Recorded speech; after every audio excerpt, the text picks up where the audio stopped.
Aspirin Team. Together to realize our dream.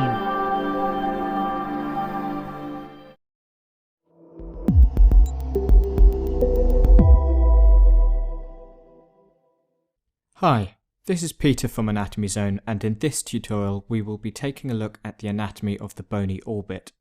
This video is a collaboration between Anatomy Zone and teachmeanatomy.info. Check out the links in the video description below for some useful articles to accompany this video tutorial. The bony orbits, or eye sockets, are bilateral and symmetrical cavities in the head. They enclose the eyeball and its associated structures. The orbit can be thought of as a pyramidal structure, with the apex pointing posteromedially into the optic foramen, and the base situated anteriorly, opening up into the face and formed by the orbital rim.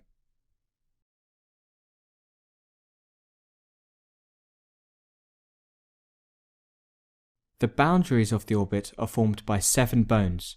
From this anterior view, you can see the frontal bone in red, the maxilla in purple, the zygomatic bone in light blue, the sphenoid bone posteriorly in yellow, and the ethmoid bone in orange. Looking here at the medial aspect of the orbit, you can see a better view of the lacrimal bone in green, the ethmoid bone in orange, and a small part of the palatine bone in dark blue. Let's take a look at the base of this pyramid and the boundaries of the orbital rim.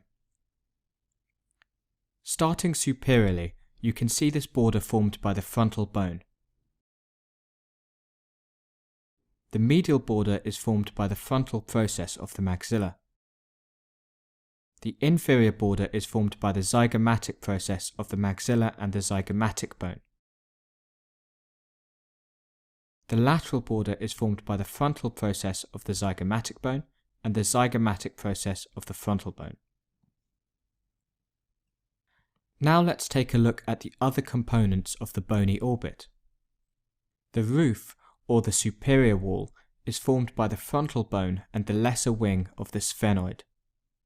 The frontal bone separates the orbit from the anterior cranial fossa. I've just switched to a view to demonstrate the sphenoid bone, which can be a confusing bone to understand. From this anterior view, you can see the lesser wing, the greater wing, and the superior orbital fissure.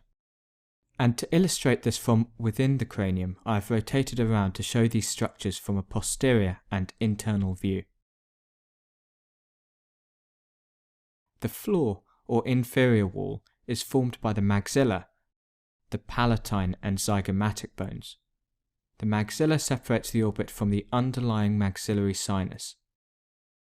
The medial wall is formed by the ethmoid, the maxilla, the lacrimal and sphenoid bones. The ethmoid bone separates the orbit from the ethmoid sinus. The lateral wall is formed by the zygomatic bone and the greater wing of the sphenoid.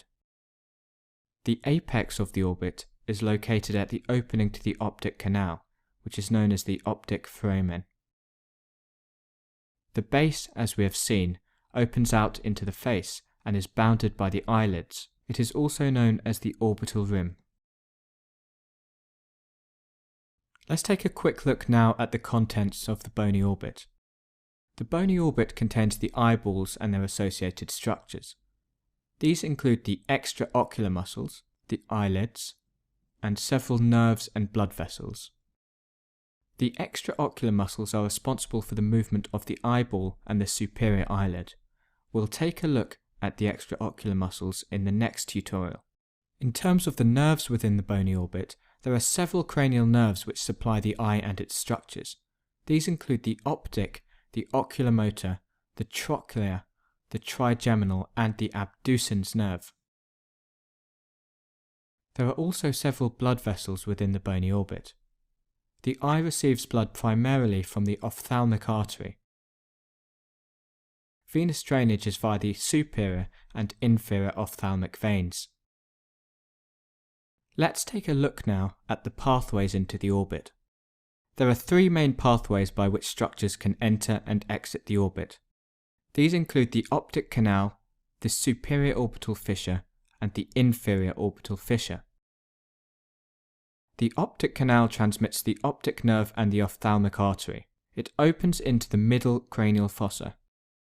The superior orbital fissure lies laterally to the optic canal and transmits several nerves, including the lacrimal, the frontal, the fourth cranial nerve, which is the trochlea, the superior and inferior branches of the oculomotor nerve, which is cranial nerve 3, the nasociliary branches of the ophthalmic nerve, which is the first branch of the trigeminal nerve, cranial nerve 5, and it also transmits the abducens nerve, cranial nerve number 6. In addition, it also carries the superior ophthalmic vein. The inferior orbital fissure separates the lateral wall of the orbit from the floor of the orbit. This fissure transmits the zygomatic branch of the maxillary nerve, which is the second branch of the trigeminal nerve, cranial nerve 5, as well as the maxillary nerve itself. In addition, it transmits the inferior ophthalmic vein and also some sympathetic nerves. There are also some other minor openings into the orbital cavity. The nasolacrimal canal, which drains tears from the eye to the nasal cavity, is located on the medial wall of the orbit. Other small openings include the supraorbital foramen and the infraorbital foramen, which transmit small neurovascular structures. The infraorbital groove begins posteriorly at the inferior orbital fissure and passes across the floor of the orbit to connect with the infraorbital canal, which then opens up onto the face via the infraorbital foramen. So that's the anatomy of the bony orbit. For more anatomy articles, check out teachmeanatomy.info, and for more anatomy videos and flashcards, check out anatomyzone.com. If you have found this video useful, click on the like button below and subscribe to Anatomy Zone for more video tutorials. Thank you for watching. The 3D models used in this tutorial were powered by the excellent and free Anatomy Learning app. Check it out for yourself.